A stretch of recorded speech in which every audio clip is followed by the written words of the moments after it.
Pobre não gosta de gente magra. E essa é a grande verdade, né? Falaram assim comigo na caixinha de perguntas. Robert, comenta sobre a foto da Bruna Mar e da Sá, a filha da Chu. Elas postaram fotos juntas e tinha um monte de gente baixo padrão lá falando que elas estavam magras demais. Eu falei, gente, tentaram me cancelar quando eu falei isso, né? Que pobre não gosta de gente magra. Só que RR só fala a verdade. Eu só falo a verdade, poxa. Pode discordar, pode torcer o nariz. No fundo, todo mundo sabe que é verdade. Não gosta que eu falo, mas sabe que é verdade. Então, olha só.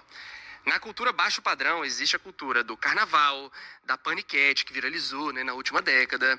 Existe a cultura da fartura. Tipo assim, o homem liso. Antes de tudo, eu queria dizer que o Robert, o rapaz do vídeo inicial, ele já é um personagem frequente aqui do Colunas Tortas, mas sempre com muito respeito, apesar de quase sempre discordar das coisas que estão sendo ditas, né? Eu trago ele muitas vezes porque o que ele diz é um bom mote pra gente conversar sobre o assunto. Então assim, com todo respeito, eu tô simplesmente discordando, mas do assunto, né? Não sei quem é o cara, pode ser alguém muito gente fina, eu não sei, enfim, sempre com respeito. E eu tô dizendo isso porque não existe nenhuma pesquisa ampla no Brasil, uma pesquisa ampla por gênero, raça, classe, por aí vai, que possa indicar pra gente se a população brasileira de classe baixa prefere gorda, gostosa paniquete, e se a população brasileira masculina de classe alta prefere magra.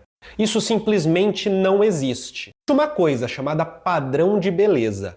Padrão de beleza, geralmente, quando a gente fala sobre ele, o que a gente está falando é de instituições que reproduzem certo padrão de beleza específico. Ou seja, a gente está falando de uma propaganda, muitas vezes midiática, que se impõe sobre a população como um todo. Na medida em que se impõe sobre a população como um todo, essas propagandas criam declives, elas criam situações que são muito complicadas. E certas pessoas, por exemplo, nunca vão atingir os padrões de beleza. Significa que elas não são bonitas? Não significa, porque, como eu disse, o padrão de beleza muitas vezes é muito mais relacionado à maneira como que certas formas de entender a beleza são impostos, principalmente a partir da mídia, sobre a população. Mas isso não indica o que a população gosta. O que indicaria o que a população gosta seria uma ampla pesquisa de campo.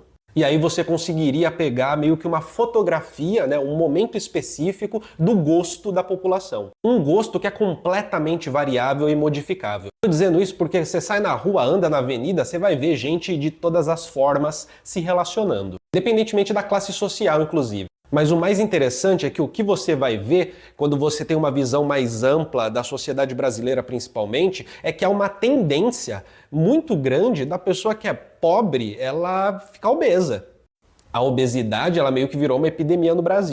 Principalmente por conta de péssimos hábitos alimentares, consumo de ultraprocessados, de uma vida que não pode ser dedicada para o cuidado de si. Ao mesmo tempo, o cuidado de si, do próprio corpo, se transforma aos poucos em uma maneira de demonstrar um certo hábitos de classe, um jeito de ser de classe. O que faz com que gente que tenha tempo, disponibilidade, dinheiro para conseguir cuidar do próprio corpo se adeque facilmente ao que é o padrão de beleza. Deixa eu aproveitar e mandar um recadinho rápido. Participe da comunidade do Colunas Tortas, tem acesso ao nosso grupo exclusivo do WhatsApp, em que a gente troca uma ideia sobre crítica social, teoria social, algo mais próximo, a gente se diverte junto e tem acesso a vídeos exclusivos e a todas as lives que acontecem aqui no Colunas Tortas. Assim você contribui para o canal continuar vivo, contribui para que eu continue fazendo esse trabalho e ganhe acesso a elementos exclusivos só para membros. Agora bora continuar com o vídeo. E você percebe o declive agora? Você está entendendo agora a diferença? A maneira como isso se faz como relação de poder?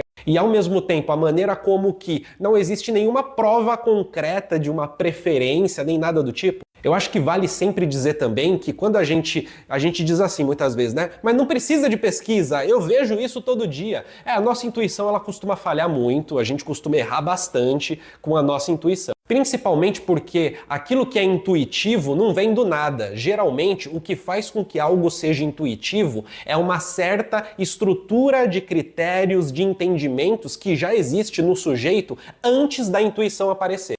A intuição, portanto, é resultado de um conjunto de critérios que já estão formados e que, portanto, abrem margem para o sujeito ter um campo de visão em que ele sabe exatamente o que olhar. O que eu quero dizer é o seguinte, né? Eu sou, de repente, atingido a vida inteira por propaganda sobre padrão de beleza. Sou atingido a vida inteira. Propaganda de padrão de beleza que diz que mulher branca, loira, magérrima é o melhor tipo do mundo, é isso que tem que ser desejado e o resto nem tanto. E aí quando eu saio na rua, né, o que está introjetado dentro de mim, o que está construído aqui, a minha estrutura cognitiva socialmente incorporada, o que ela vai olhar? Ela vai olhar justamente o que eu estou querendo ver, porque o que eu estou querendo ver é só o que eu posso ver. Claro, isso no sentido que eu estou falando, né, mais sociológico, não é psicológico o que eu estou dizendo. O resultado é a consequência óbvia, né, da coisa, é eu olhar e meio que ter a intuição, a percepção intuitiva de que, de fato, pobre gosta de gorda, rico gosta de magra. Sem perceber, por trás da camada de intuição,